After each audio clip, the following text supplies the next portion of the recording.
You're observing the crossing to 260 of Lima at 31 miles west. Level is 10,700, velocity... October 1996.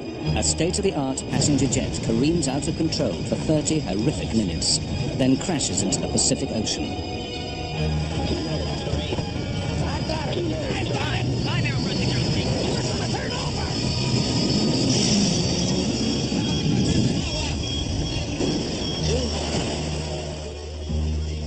What could have brought down Aeroperú Flight 603?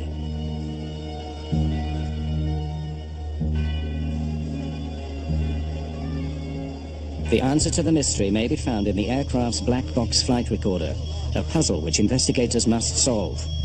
The story they uncover is how a simple human error set off a chain of events that ended in tragedy.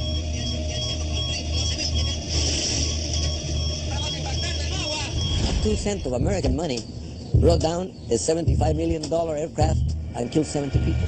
This kind of a problem that they faced that night was probably one of 10 over the last 20 or 30 years. Never lose hope immediately. You know, it takes time for you to get to that point that you will accept the fact that there's no people that got out of their life.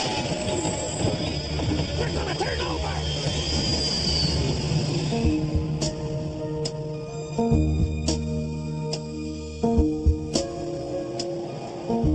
Lima, Peru. Jorge Chavez International Airport. Aeroperú Flight 603 prepared for takeoff to Santiago, Chile. The plane was a 4-year-old Boeing 757, a state-of-the-art passenger jet known for its reliability and safety.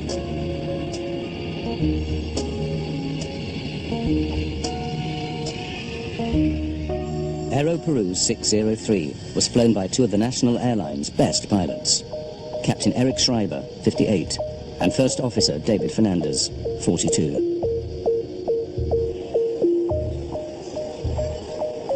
"61 passengers and 9 crew members were aboard.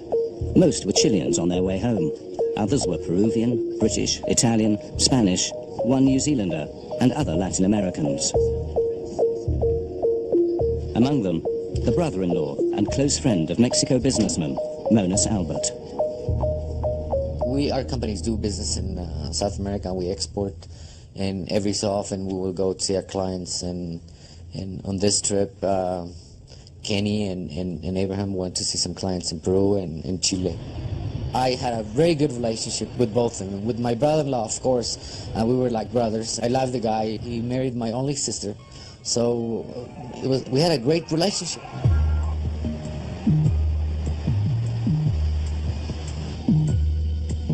Checklists complete. First Officer Fernandez hailed the tower. Lima Tower, Aeroperú 603, runway 15, ready for takeoff. Aeroperú 603, use noise abatement. Wind calm, ready for takeoff on runway 15. 1515, transponder. Flaps 15, takeoff briefing complete. The captain makes a joke about their precision. See how accurate we are? Not even Swiss. Rolling. The Aeroperú 757 was among a new generation of computer-controlled aircraft in which pilots are trained to rely on a central data system designed to reduce errors, both mechanical and human. On takeoff, the 757 performed perfectly. 80 knots. Check. V1, rotate. V2.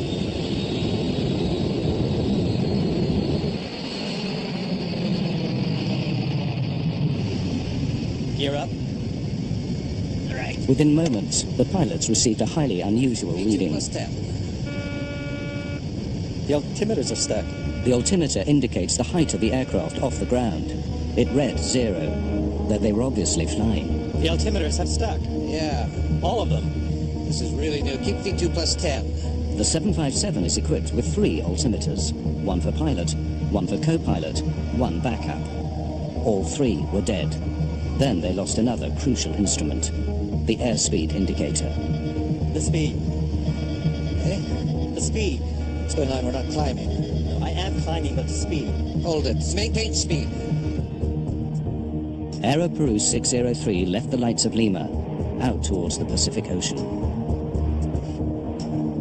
With no airspeed or altitude instruments, the pilots were now flying blind.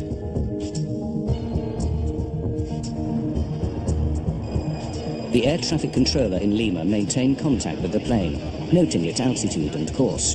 He did not hear when the pilots got a new minor warning that they must adjust the rudder, which steers the aircraft left and right. 603, we are descending. Rudder ratio. And straight. Turn to the right. Alan McLeod is a veteran Air Canada pilot. They got a rudder ratio warning, which consists of an amber light that would come flashing on there with a little beeping horn and a message on this engine crew alerting system saying rudder ratio. That's just a system that reduces the amount of rudder the airplane has that can be used as the airplane accelerates and goes faster and faster. Because it was sensing wrong or improper information, it sensed a fault, so it gave a warning to the crew. The erratic warnings were being generated by the plane's central computer, but the pilots could not understand why. Then, the dead altimeters sprung to life. Climb, climb, climb, climb. I am. Climb, you're going down, David. I am up at the speed. Yeah, but it's stuck. Come on, trim rudder ratio. Climb, climb, climb, climb, climb. Set heading 100. And now you're... It's okay on this head. Set the climb thrust. Center autopilot in command. Just as suddenly, the altitude readings returned to normal. The moment of calm would be brief.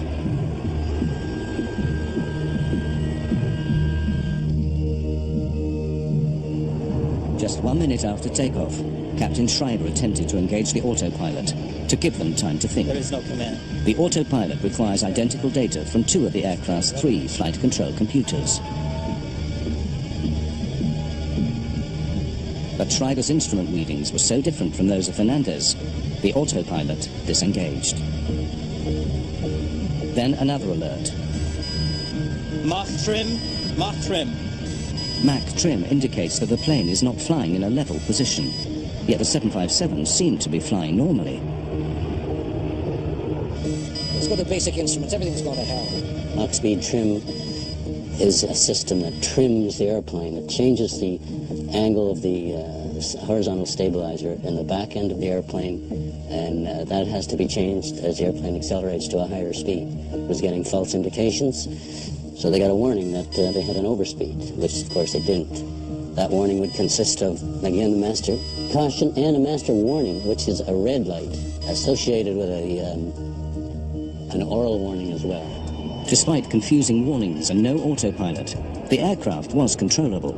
If necessary, Schreiber could have kept the plane aloft for hours.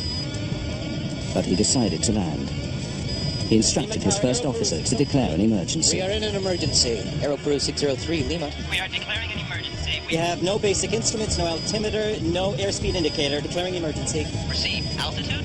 We don't have. We're up to 1,000 feet, approximately 1,700. 603. Confirm if possible if you can change your frequency to 119.7 to make sure you can receive radar instructions. Just 40 miles from Lima, the pilots of Aeroperú 603 now made their first attempt at an emergency landing.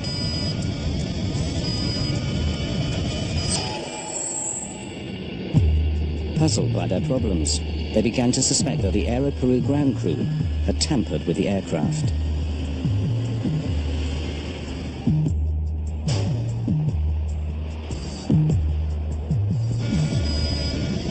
Change to 119.7. Auto throttle. Disconnected by itself. It's a maintenance, move everything. What have they done? I'll take the controls now. Okay, you have control. The pilots did not know that their suspicions were close to the truth.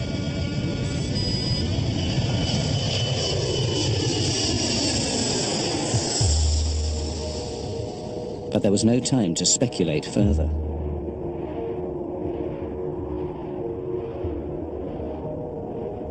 Lima, 603. Aeroperú 603, Lima. We request vectors for ILS. Runway 15. They sought the runway with the help of a guidance transmitter called the Instrument Landing System, or ILS. The ILS provides information on their course, while altitude information comes from the aircraft's transponder. Affirmative. Maintain present altitude. What level do we have? We have 4,000 feet. Can you confirm for us? Correct. Maintain 4,000. Schreiber and Fernandez had never experienced nor been trained for this emergency. Auto throttle disconnect. Really, we don't have any control. We don't have any control, not even the basics. Check everything. The airplane was controllable, but you first have to diagnose what's wrong. And it's very easy from 20/20 hindsight, sitting here in the chair on a nice sunny day, to say, this is what he should have done. But in the cold, dark night, with bells and whistles going off, it's very difficult to analyze conflicting information that you're getting. This kind of a problem that they faced that night was probably one of 10 over the last 20 or 30 years that has been similar to this.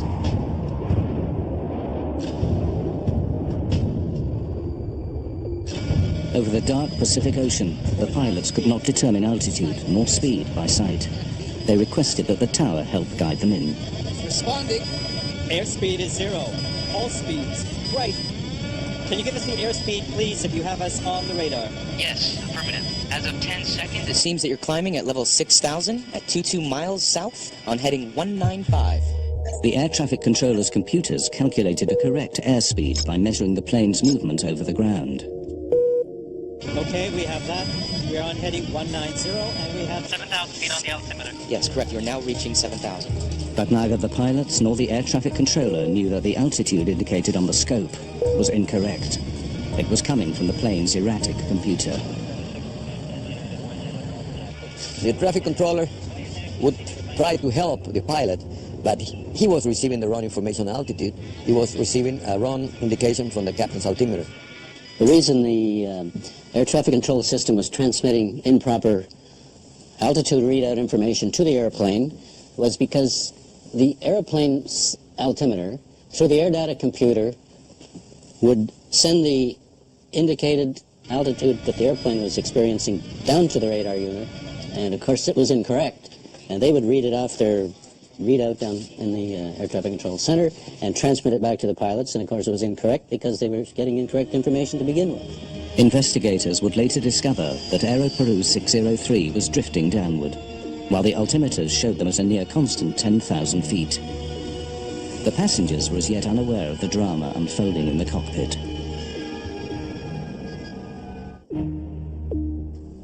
avoid large or abrupt radar inputs. If normal left hydraulic system pressure available. Now Captain Schreiber ordered Fernandez to scan the flight manual for some explanation of the warnings.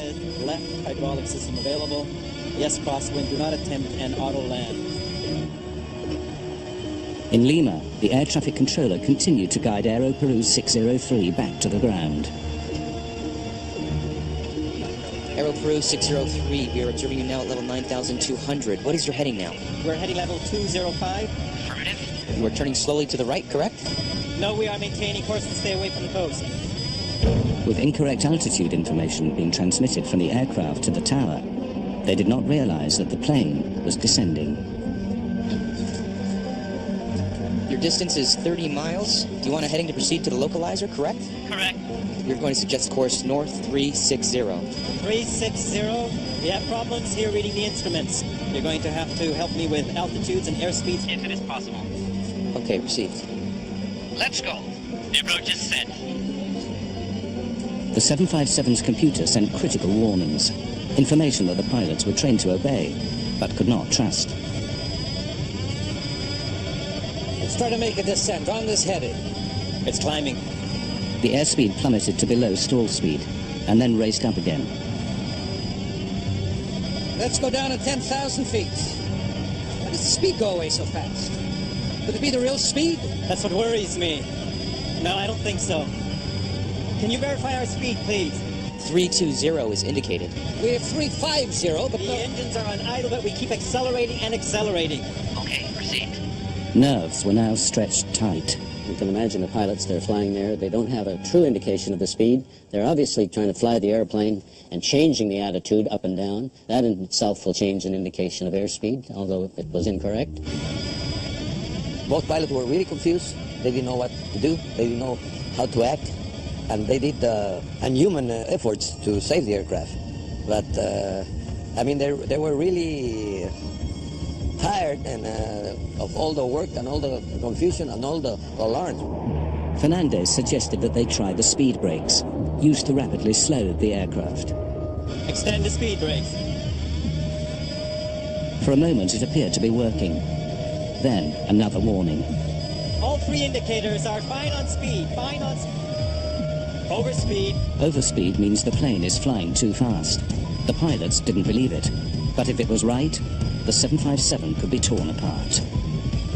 They were forced to make a decision, to speed up or slow down. If they got it wrong, 70 people would die.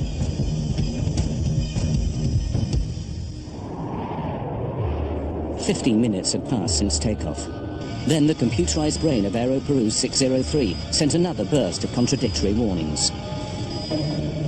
Rudder ratio. Can't be. Nothing's disconnecting. All engine instruments are okay. What can our real speed be? The speed indications Lima Tower provided their only chance of survival. We're observing you crossing the 260 of Lima at 31 miles west. Level is 10,700. Velocity is approximately 280 over the ground. Perfect. The controller's altitude reading was incorrect. Junk information being generated by the 757's computers and radioed to the tower. Overspeed. The brakes were on, but now another overspeed warning. Then the stall warning sounded. Let's descend. Can't be over speed. We're still flying. They get a stall warning that the airplane is falling out of the sky. At the same time, they got overspeed warning. Impossible to have two contradictory alarms.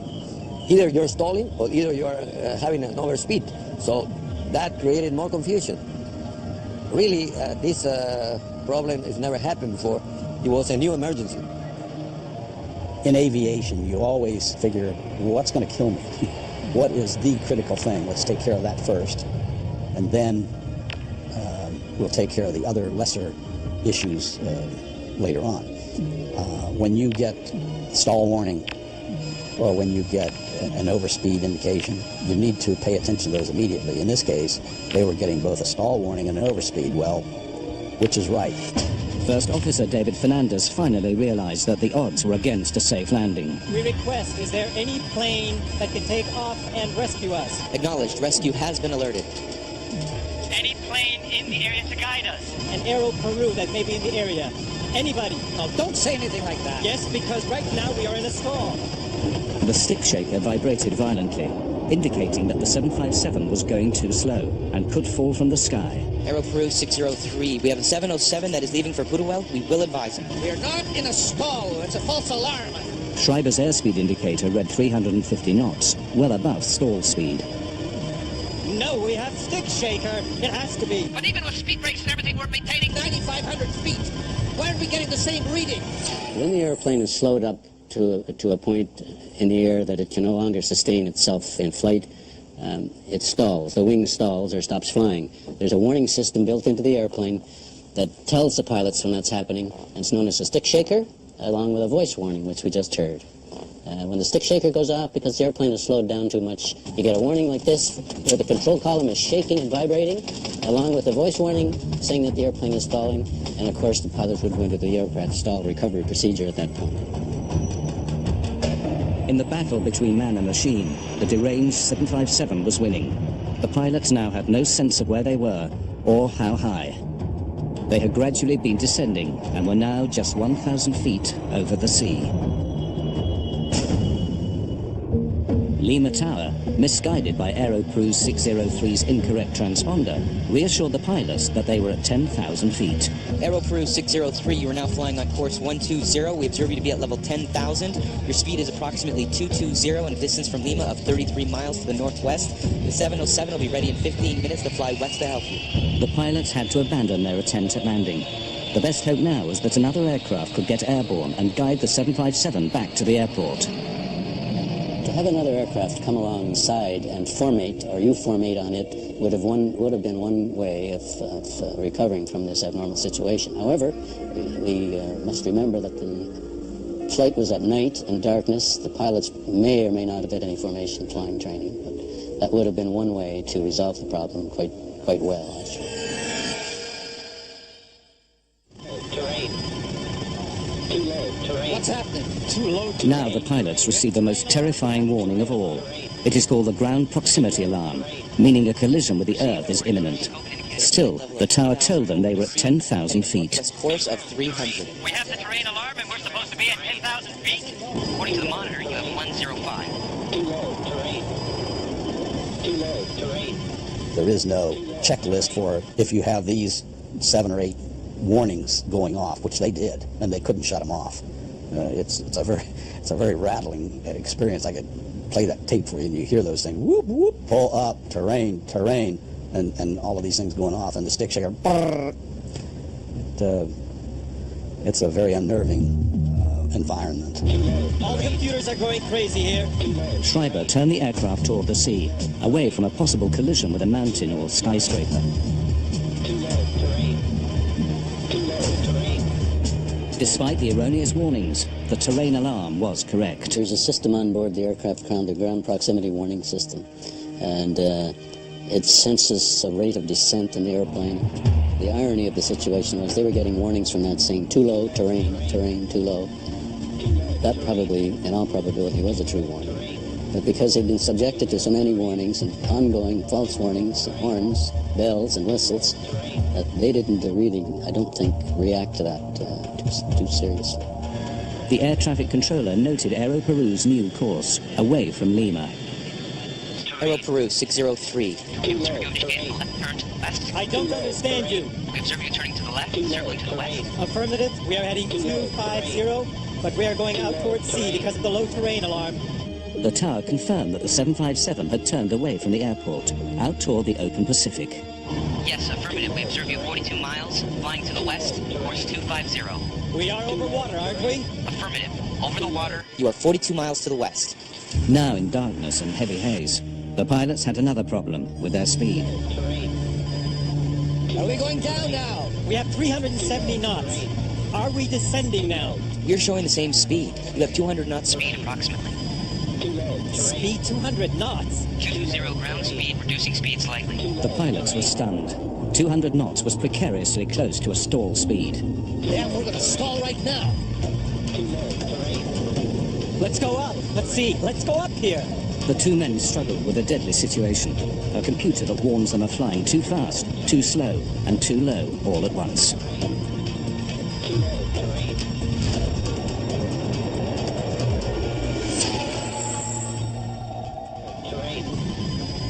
Schreiber now decided to risk a second attempt at landing, seeking the signal known as the ILS to guide the aircraft to the runway. I want to try to intercept the ILS. I'm trying to descend. Lima, Aeroperú 603. We will try to intercept the ILS. Let us know if we are in. Received, Aeroperú 603. You show now level 9,700. The instruments seemed to be working. For a moment, there was a glimmer of hope. This one's right. This one's okay, too. The air traffic controller attempted to raise the pilot's spirits with good news. Stand by to verify speed. The 707 is about to take off. It is on taxi. Confirm our speed. It is very important we do not have any speed indications on board. Understood. You're starting to turn and we observe your Ground speed at 270. Stay there, Eric. 270 is okay. They now knew their speed, but altitude remained fatally wrong. altitude is 9,700. Your speed is 140 knots. Ground speed on the monitor. How can we be flying at this speed if we're descending with engines on idle? Give me the altitude, please. Yes, you are maintaining 9,700 according to the scope, sir. 9,700? Yes, correct. What is your indicated altitude? Do you have any visual reference? 9,700! But it is indicating too low terrain. Are you sure you have us on the radar at 50 miles? Hey, look! The 370, We have 370 what? We lower gear. Aeroperú 603, Lima. what do we do with the gear? Suddenly, they realized the awful truth. We're hitting water. Pull it up. Climb Aeroperú 603. If you need to, pull up. For 20 seconds, the pilots struggled for altitude.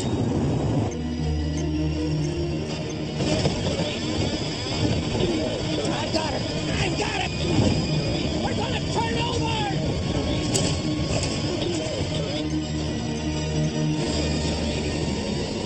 Aeroperú 603, Lima. Aeroperú 603, Lima.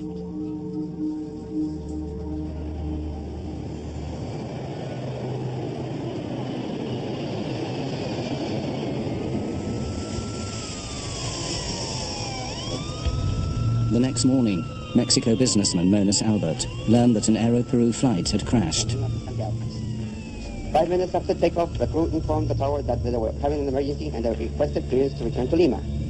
During the process, contact with the aircraft was lost at 0110, with the latest position of the aircraft being 50 miles north of the city of Lima. About 6 o'clock in the morning, I got up and turned on the news channel, and I heard there was a crash, an airplane crash of Aeroperú, but the news mentioned New York to Lima. Rescue operations are underway by authorities. The aircraft was carrying 61 passengers and 9 crew members. His brother-in-law and his business partner were on Aeroperú 603. So I went to the shower and didn't pay a lot of attention. But when I came out, they corrected the news and they said from Lima to Santiago. And I knew in that plane Kenny and Abraham were flying. The news was very vague, so they mentioned there might be some survivors, and they mentioned that the plane crashed on Pacific Ocean, and they didn't have a lot of news, and the crash was at night. So in my mind, I thought that the plane sort of landed on water and most people got out. Guido Fernandez had just been appointed Peru's accident investigator. Aeroperú was his first case. The co-pilot, David Fernandez, was his nephew. I was in bed. It was about 4:30 in the morning, and they called me. Your nephew is lost in an airplane. They asked me, how do you feel that your nephew was a co-pilot? My gosh, I feel very bad, but I'm a professional. I have to do a job. I have to comply and complete my duty. So that's what I did. Fernandez rushed to the crash site in a Navy helicopter. It was clear there were no survivors. 9 bodies were floating in the debris. The rest sank with the 757.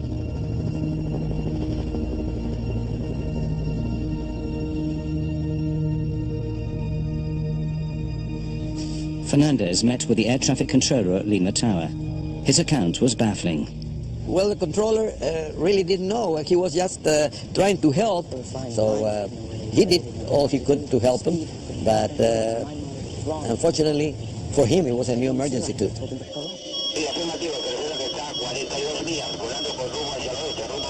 Fernandez put thoughts of his nephew out of his mind. His job was to retrieve the aircraft's flight data and voice recorders to determine what happened. He needed help.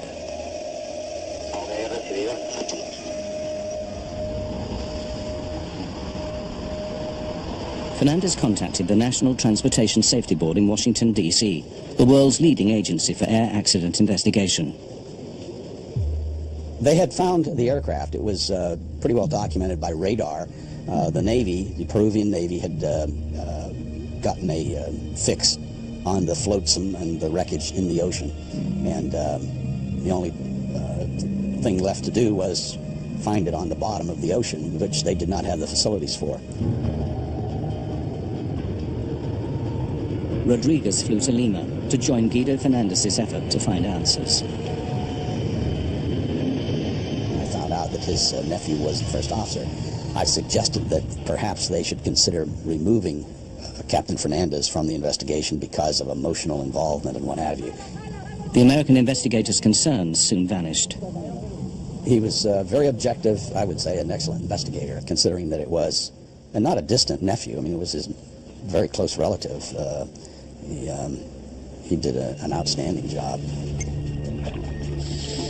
The black box in the Boeing 757 can emit a locator beacon for 30 days before batteries run dead. The US Navy provided underwater remote-operated vehicles to survey the debris field, seeking the black boxes. The wreckage confirmed that the plane went down in one piece. I've done in-flight breakups that were spread over 15, 16 miles and maybe a mile and a half wide, which tells you instantly that just what you know of looking at the wreckage, that this thing didn't hit in one piece. It clearly was disintegrating as it was crashing. But in this case, it was a fairly tight debris field, and so obviously it hit at high speed and was fairly closely knit wreckage pattern.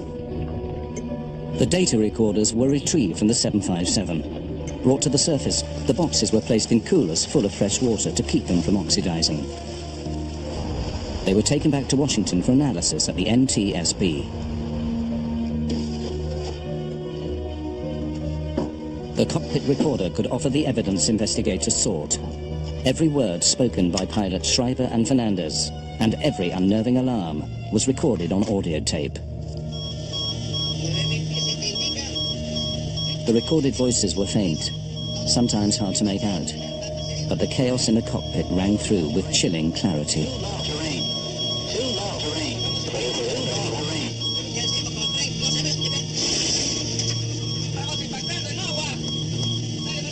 The tape was digitized into a computer, filtered and enhanced.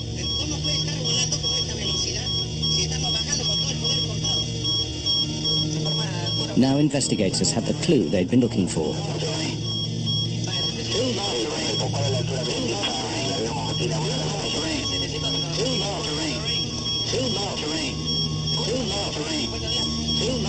It was clear to us that they were really experiencing a problem with airspeed and altitude, and the airspeed and altitude indications in the aircraft are strictly a function of what we call the pitot-static system.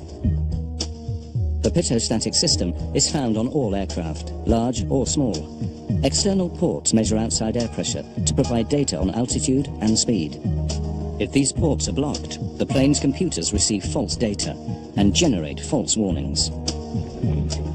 But why these ports would be blocked was a mystery. Robotic vehicles searched for the missing piece of the puzzle. What they found stunned investigators. Captain Schreiber's static port was completely blocked with tape. Investigators now learned what happened. Just before Aeroperú 603 lifted off from Lima, maintenance workers cleaned the aircraft. A worker covered the static ports with tape to protect them. This is standard procedure. But he forgot to remove the tape. It was a small oversight, with catastrophic results.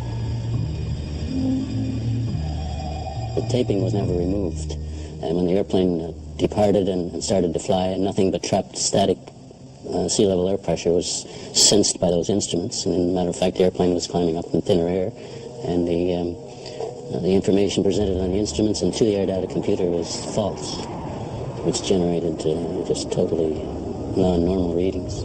The inspector who was supposed to quality check his work did not do it. And the supervisor out on the line that night was not there, he was sick, and there was a regular mechanic who was filling that role. He did not see it. And the captain or the pilot, in this case the captain did the pre-flight. They do a walk around looking for just that kind of thing. The captain did the pre-flight that night, and he did not detect it either. A little piece of paper with glue caused an accident. But the paper and the glue are not to blame. Humans are to blame, because humans use that tape in the wrong place for the wrong purpose. Another accident, shockingly similar to Aeroperú 603, had happened just 8 months earlier to another 757. In February 1996, 189 people died when a German charter called Bergen Air crashed 5 miles after takeoff from Puerto Plata, Dominican Republic. The NTSB assisted in the investigation. A survey of the wreckage revealed that one pitot tube, the other critical part of the pitot-static system, was blocked. As with Aeroperú 603, night was the pilot's worst enemy. The Bergen Air pilot flipped the plane upside down before crashing into the sea.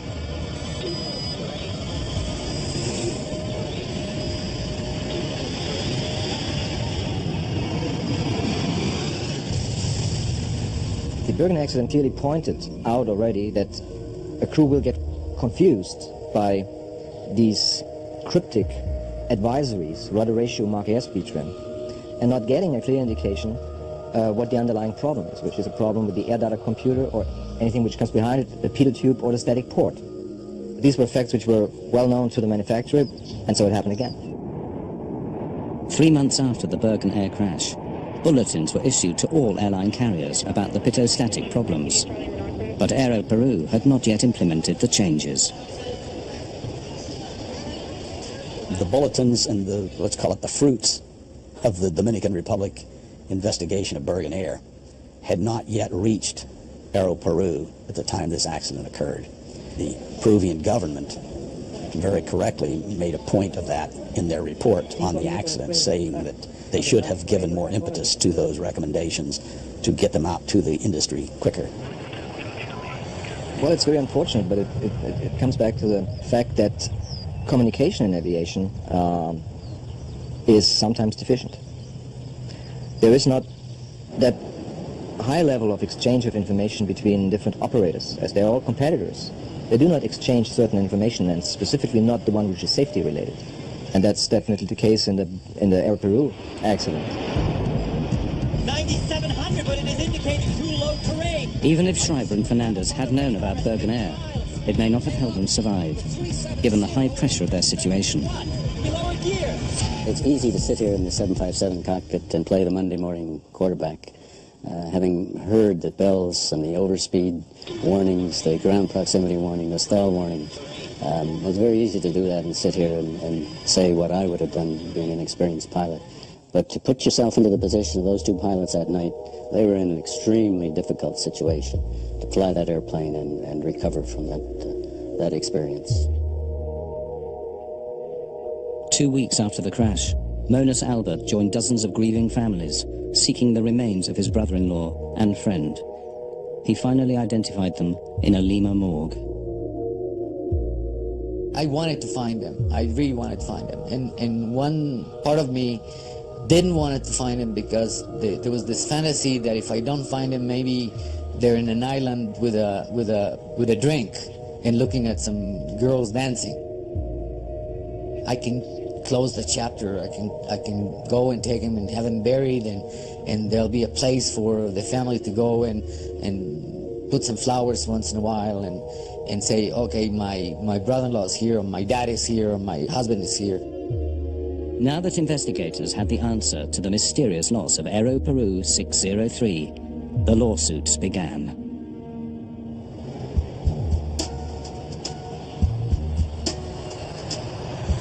In November 1996, a Miami lawyer took on the case on behalf of 41 passengers and crew, arguing that the manufacturer, Boeing, was liable for the accident. Boeing has to foresee the misuse of their product. In other words, the manufacturer of a product is legally liable for the foreseeable misuse of their product, if it can be corrected. In other words, Boeing builds the airplane with a potential hazard in it. That hazard is that in order to clean the airplane, you have to cover the static port. And if you don't take it off, the airplane can crash. I wanted them back, and since I couldn't get them back, at least I wanted the wives of the victims to get compensated. How much is that worth? I don't know. I didn't know. Abraham had 3 daughters, and now they don't have a father. So what is the compensation? The best compensation, if can be done, is get them back. Give them life back again. But because that is not possible, then the other possibility is to get a monetary compensation. And then you fight for the best compensation you can get. Boeing argued that Aeroperú was at fault, not its 757. An Aeroperú worker taped the static port, which is marked with clear warnings. Boeing also blamed Captain Eric Schreiber. It was his job to visually inspect the aircraft before taking off. But investigator Richard Rodriguez can understand how Schreiber overlooked the tape on the static port. One of the reasons is it's very high. It's about maybe 15, 17 feet up in the air. And at night with a flashlight, and this happened to be duct tape, which you're not supposed to use. They specify the tape, and it was duct tape, which is silver. So it would not distinguish itself against the background of the fuselage of the aircraft. So basically 3 or 4 people failed to detect the tape on the aircraft prior to departure. As the search for blame continued, the worker who taped the ports was jailed for his negligence.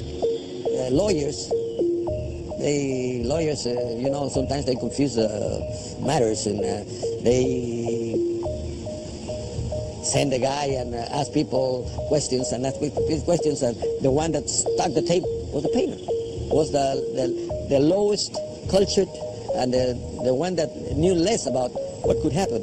And the judge resolved that he was the one responsible, and he was in jail. So that you don't lose the airplane because a maintenance man making $2 an hour down in Peru makes a mistake. It's foreseeable that that kind of a person is going to make a mistake. That's human nature, they're going to make a mistake. And you build your system so you don't lose your $50 million airplane because a maintenance guy makes a simple mistake. Schreiber and Fernandez were also scrutinized. Veteran pilot Alan McLeod believes that in their situation, he would not have attempted to land. He would have continued to fly for as long as he could, with the plane angled upward slightly and the speed set just above cruise. Experience has shown that if you don't fly the airplane when you're experiencing an abnormal situation, and they certainly were, you must fly the airplane. You must concentrate on flying the airplane and get the airplane under control, first and foremost. Are we going down now? We have 370 knots. If you don't do that, the airplane's going to bite you, and you're going to end up in more serious situations. So I would fly the airplane, make sure I was able to fly it safely, if only by using the attitude direction indicator and normal power settings that I was familiar with, and then eventually work my way back and get it on the ground. Pilots call it flying by numbers, relying not on computers, but on basic aviation and human instinct. It always becomes a problem when pilots are reduced to be push-buttonists. The man-machine interface has to work, and has to work as humans are to operate these airplanes. They have to be designed appropriately for the use of a human being. Of course, you can put in all digits and numbers and computer gimmicks, but still it's man who has to operate and survey it. And I believe a human being should be in charge. In 1999, Boeing and Aeroperú decided to settle the lawsuits out of court. Families and loved ones received an exceptional settlement, averaging $1 million US per victim. The damages were high because of the terrible way the passengers and crew on Aeroperú died. We were able to show that a lot of the people were alive. In a crash like this, a lot of the people would survive the crash and then die of drowning. There was no question in our minds that the people suffered terrible, terrible terror and pain when this happened to them. They were horrified. They were awake. They knew what happened. The disaster helped sink Aeroperú. Combined with increased competition and rising debt, the national airline went bankrupt in 1999. Boeing increased training on pitot-static problems and issued new regulations about unapproved static port covers. Since 1996, there has not been another pitot-static failure like the one on Aeroperú 603. The designers of these products, the manufacturers of the products, know that they have to take safety into account. They have to, of course, they do that because they know it's the right thing to do. But they also know that if they don't do it, there's going to be somebody watching them that's going to investigate it, that's going to find out why it happened, and if they're going to be accountable for what they do wrong. And that if they don't take into consideration safety, they're going to have to pay for it. Well, the accidents made the aviation industry aware that something simple like a pitot tube or a static port can cause a major incident or even an accident. And even airline pilots were reminded that this is a vital basic thing and it may happen, and this is the way how to prevent it to turn into a catastrophe. The case was settled, the industry repented, and moved on. Such is the world of commercial aviation. But it was little consolation for those whose lives were scarred forever by an insignificant piece of tape. If suddenly you say that the guy doesn't exist anymore, it's very hard to swallow that. It's very hard to understand, and it took me a long time to accept. So the memory is still there, and it will be there for a long time. I'm not going to let go. I don't want to let go.